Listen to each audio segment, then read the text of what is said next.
Hey. Senator, how you doing? Good, how are you doing? Good. You have this bill that you put on Don't get hurt, guys. to reverse these cuts on Medicaid. Yeah. Why introduce this bill when you just voted to enact these cuts? Well, I said I would. I mean, I said that I would support the bill because it enacts work requirements, which I supported and still do support, that it prevents illegals from getting Medicaid, which I think is the right thing. It expands health care coverage. We're talking about now the big, beautiful bill. It expands health care coverage in my state and other states for hundreds of thousands of people under the RICA program, which is my bill. So I liked all of that, but there are aspects of it I didn't like. And I think these future cuts to hospitals with Medicaid is a mistake. So I said when I voted for it, I said I'm going to try to reverse these. That's exactly what I'm doing. But couldn't you have done that while the bill was being negotiated rather than after the fact? No, manifestly not. I mean, it's sadly mono, as you know. I mean, with legislation, sometimes you can get some things and not other things. So we were able to accomplish a lot. There's a lot of things I like. Most of the things. I mean, the tax cuts in the bill I think are good for workers, the blue-collar tax cuts. But I didn't like the hospital cuts. We were able to delay them and able to get more funding for hospitals in the short term. But I want to fund hospitals permanently, and I don't want any of those cuts to go into effect. And if your bill goes into law, what's the impact going to be on your state? If my bill... No. Sorry. If the cuts go into law and your new bill does not go into law to push back on these cuts, what is the impact going to be? Yeah, the good news is because of what we were able to negotiate, to your point, about, or in the big beautiful bill, Missouri's actually getting $1 billion more in hospital funding over the next 4 years. So what my new bill would do is double that. It would continue the increase in funding, and it would prevent any future changes. Now, you're asking what would happen for my states in 2030. The answer is I don't know, because Missouri may well have to change its funding formula. So I don't know the answer to that. But my view is I don't want to take any chances. I don't want rural hospitals in particular adversely affected at all. And I said that I would do everything I can to support them. That's what I'm doing. Does this bill have momentum or support from your colleagues? I hope so. We'll see. We'll see. I mean, listen, this is my consistent position on this, which is that I don't think we should reduce funding for rural hospitals. I voted for the big, beautiful bill in part because it includes an increase for rural hospital funding over the next 4 and 5 years. Let's make that permanent and let's extend it.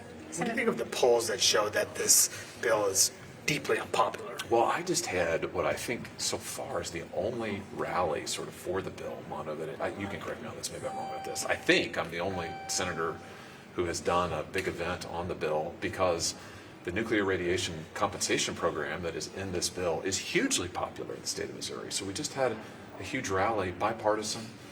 My Democrat friends were there, celebrating this. So, listen, I think that there's a lot in this bill to like, and the things that we need to fix, we'll fix. Senator, on the issue of rescission, some Yes. of your colleagues, the ones who voted no yesterday, and even Majority Leader Thune has expressed some frustration with OMB that they haven't given specific things that these cuts are going to claw back on. Do you share any of those concerns? Do you think OMB should be more specific about what the money they're going to pull back is going to be taken from? Well, I'm sure they're trying to be as specific as they can. I will say some of my colleagues had the advantage here. A number of them were here for earlier rescissions packages. So I've heard a lot from my colleagues about how this rescission package differs from earlier ones. I just, to be honest with you, I just don't have that context. So that may be true, and I can understand the frustration. I think at the end of the day, I support the rescissions package. In fact, I'd like to make it bigger. I'd like to cut $9 billion, that's a B, billion dollars out of Green New Deal funding that's going to a private corporation in my state that's taking farmers' land. So if you gave, unfortunately the rules don't allow me to do it, but if you gave me my druthers, I'd try to add some stuff to this bill, so I'm going to vote for it. Senator, do you think that the Judiciary Commission probe this Epstein matter, and what do you think about the way the administration has handled it? Well, listen, I thought what the president said yesterday, I think it was yesterday, was right. I think he said the Attorney General ought to release whatever she thinks is credible and appropriate to release. That is exactly the right answer, I think. I mean, I think she should do that. I think, and my view is... She has not released enough, in your opinion. Well, I think here's what I think is maybe a little difficult to believe. The idea that DOJ and the FBI, who prosecuted cases relating to this, don't have any idea who Epstein's clients were and that he had no record of it, of the clients. I don't know, I find that kind of hard to believe. I mean, my view is make public everything you can make public. That's what the president said yesterday. I think that would be, they want my advice, and they don't, but if DOJ were asking for my advice, that's what I would say. Make it all public. Make as much public as you can. Listen, I've been an attorney general of the state of Missouri. I understand, like, these agencies often They're always pressuring you as the prosecutor. They're always saying, please don't make this public. Please don't make this public. I just think whenever you can, so long as it doesn't interfere with prosecution, I think you ought to make it public. And in this case, I just say, let's make it all public and get it out there. And Should the close Judiciary this Committee, back on this. should the Judiciary Committee investigate this? I saw that, I never know how to pronounce her name, but his associate, Epstein's associate, Maxwell, help me out. What's her first name? Elaine. Ghislaine, yeah, okay, yeah. So I think she said that she would be willing to testify.